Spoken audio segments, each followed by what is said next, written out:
All right, welcome back to the show. It's still the CITI Countdown, and you are live and ready to watch and listen to our guest, esteemed guest, of course, right here on the Spotlight segment. Now, before the show, I said some great things about him, and I would also want to hear what he has to say concerning his journey, and of course, most importantly, the new work of art he's yet to release for all of us to enjoy. He comes from a family that is musically inclined, and he is what, the second or third generation of that line. And I've seen the son already taking steps in that light. Akwaboah, do you have a daughter? Yes. Yes, and she's also taking steps in that light. Yes, a very smart one. So, and that's how I'm going to introduce him. I've already introduced him, just in case you are wondering. Akwaboah is in the building. All right, Akwaboah, thank you so much for coming. Thank you for having me. Let's just go back to what I asked earlier. So, is this a plan to continue the legacy of the Akwaboahs? Or is just by some divine coincidence? I think so, just by divine coincidence. Because to say it's a plan, I don't think so. You know, sometimes we don't choose what we want to. Right. We just come to this earth knowing that this is exactly what we want to do. No matter how well we school and everything, there are people who are very learned people, but then they still decide to do other things apart from going to after school. After school. Yeah. So mine, I wouldn't say it's a planned thing. I guess God has. Oluwa is involved. Okay. Okay. So it wasn't planned. So this is Daddy. Yeah. Everybody knows about Daddy, and then you have to chart your own path as Akwaboah Jr. Yeah. I'm looking at you looking in the mirror once upon a time when you realized that music was your thing. Were you at some point conflicted that if I don't do this and do this well, my father's legacy is at stake? Yes. And to date, I still feel it's a big shoe that I have to fill or fit in. Do you think you can ever fit in? Yeah, I think so. Because with what he's done for music industry? Yeah, I certainly think I will one day, because he did it to some extent, which is my dad, and I also came to continue raise the name back up. Yes. And then, I'm also doing so many stuff. You know, my grandfather was a guitarist. Right. My dad was a keyboardist. And then you are both. Yes. You get it. And a songwriter. So wow. That is me doing. So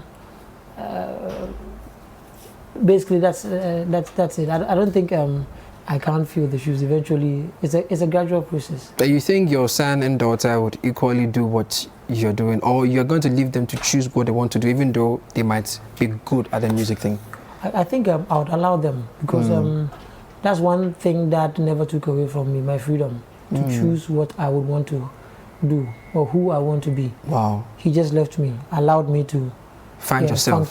Find myself. He never stopped me at any point in time. So you always wanted to do music? Yes. You didn't want to be a footballer like Kwabna, who once tried to be a footballer and then for me, somewhere, apart from music, I actually wanted to be a doctor. Is it? Well, you're healing people's souls with the music, so it's okay. It still works the same way. But maths, it was maths. Charlie, I don't know. I don't know maths. Crowd. Charlie. So it made me like put a whole stop to this doctor thing, and then, I just decided to stick to my music. Akwaboah, since you're here, we're going to talk about your album Lighthouse, and I'm excited because over the last few days, Highlife has been, or shall I say weeks, Highlife has been in the trends, in the conversation. Yeah. From where you sit as someone who is continuing a legacy of once upon a time a Highlife legend, where do you think the status of Highlife is right now in the music industry? So the thing is, if I'm being honest, now we're beginning to find or see the need for Highlife to be the flag, or let's say the flag of Ghana. Because some time back it was, and then Ghanaians, sometimes we follow blindly or we copy blindly, so we had to bring those times, we had to bring the crank music, we had to do so many trap music and stuff. But now that I think where we are is finding ourselves or understanding or accepting the fact that, okay, if it's not Highlife, we can't do it. Because let me if I should be honest with you, please be. You go to other countries and then they ask you, you're a Ghanaian, oh, I like Highlife music. And they'd rather mention names like Akwaboah, the old ones. Wow.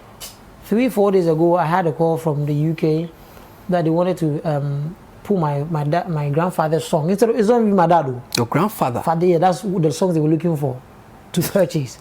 Wow. You get my point. So when you go out there, it is Highlife. Why would we want to? So you think the younger ones haven't done enough for the genre?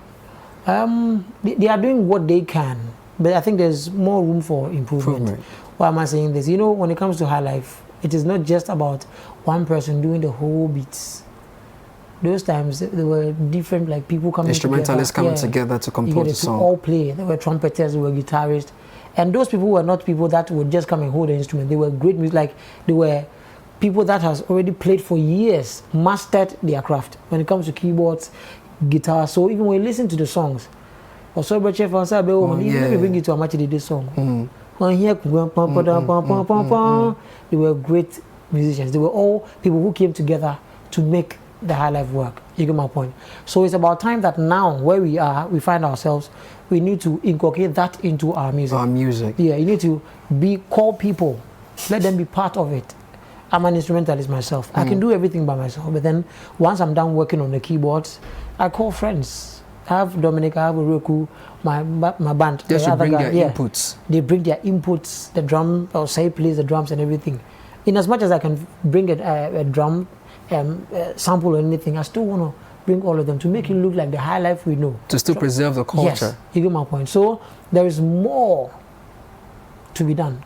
When I know you talk about your father a lot. Recently, I heard you say your father is one of your greatest critics because he helped you put together 60% of the album, if I'm not mistaken, the one that you are yet to release, right? Yeah. So the thing is, bloggers, the things that I said, what I meant by that was, you know, once you're done doing the song, I take it to him. To listen to it. To listen to it. And when he's done listening, every song that I play for him, whatever he has to say about the song, he would say.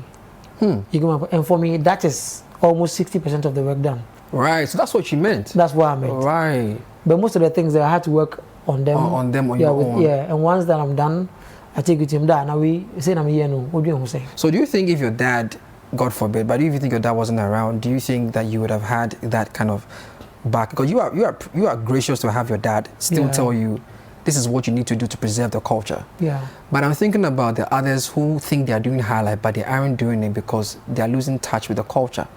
How do we? Because I know you, at least you, Kwabena Bisakade and the likes, have boldly said they are doing Highlife music. Exactly. As opposed to other artists doing, or shall I say, naming their songs with different genres like Afrobeats, Afropop, Afro soul, but it's still Highlife when we look at it. So how can we project you guys more to channel the genre of representation for us as Ghanaians and not be caught, you know, hanging when it comes to this conversation? I think it has a lot to do with the gatekeepers, the media, the radio. You get my point. It's about time we know that, okay, these people are, you know, I've forgotten the country, but then it was a deliberate thing that the government did. They had to take 2 or 3 acts in their country, finance them, and put them on the map for their songs to be heard. And trust me, today, they are all over the place with their sounds and everything because it was a deliberate thing that the government did. You get my point. So it's about time that from the government to the media and everybody do that. We get to play the songs. Once we know this is the way to go, we play their songs more. I think that's only how the others would also join the train. Yeah, because if they do the songs and they call it Afro soul, Afro beats and everything, and then you keep playing it, what will stop them from doing it? Because they know, oh yeah, you like it. And then you would play it. You give them the maximum airtime. When Bisakade, myself, Kwabena, and others that have cool and stuff, need those airtimes to make it work. You get my point. So it's about time we focus on those who are really doing the music, because for me, I feel anywhere I stand, I would raise my head up high because I know what I have. And what you represent. Can sell anywhere. And that's what I think we should work on. I mean, we saw you did that to give us a beautiful album with the Masters of the Heart, and now you are here to give us Lighthouse, out of which you released Ensesa, beautiful video. Thank you. Video. Shout outs to Jenny Edu and the rest of the team. I don't know how you guys came about it. It was a beautiful video that matched the song. So talk to us about Lighthouse. What are we going to expect from Lighthouse? And is it going to be different from Mothers of the Heart? Are you trying something different, trying something new, still maintain the highlight? What should we expect? Okay, so basically with Lighthouse, it's not the same as Matters of the Heart because most of the songs on Matters of the Heart's album was, you know, you would find every story. Once you're sad, you know the kind of songs you play. And most of them were emotional songs and stuff. But now I would want to bring out an album which is a happy moments. And then there's one thing about Ghanaians. Once you put yourself in that corner, yes, there. Yes, that's where you're always going to be. You get my point? Yeah. And then for me, as an artist, music is spiritual. What comes out is what I want to do. That's right. Yeah. That's I won't try to run away from myself. So with the Lighthouse album, it is me trying to make the most and then let the world know this is the way to go. You know, Lighthouse is like, it's found, like I said, it's found at beside the sea. Beside the sea. Yeah. Deeply rooted underground with rocks and everything. No matter how the waves hit it, it's still standing. Throwing the lights through to the sea. And, for the lost ships to come home. So this is me standing, throwing the lights out to the music industry. You were behind the creative direction of even the photo shoot? I mean, the artwork we saw, because we saw you coming out of the water and there was the light. Were you behind that, or was a team's decision? Yeah, it was a team's decision. Solid stuff. Guys, I've been speaking to Akwaboah. Time will not permit me to go into the deepest of deeps, but he's here to help us introduce his latest video to Ensesa. Gradually becoming a favorite of most Ghanaians, and like I said, if you allow them, they will choose to put you in their corner. But Akwaboah is determined to not let that happen. Akwaboah, this is your camera. Let people know where they can find your music, and then tell them where they can go check out your latest video, Ensesa. Okay, so basically, Ensesa is now out. It's on YouTube. It's on all digital platforms. You guys can go out there and please don't download. Just stream. At least make some small coins. Because if we shoot another video, you get my point. So it's out there. And thank you guys for watching. Thank you guys for streaming, because it's doing so well on YouTube. I think today was number 3. And I can't thank you guys enough. I love you guys, and keep supporting Akwaboah music. All right, so let's check out Ensesa by the man Akwaboah.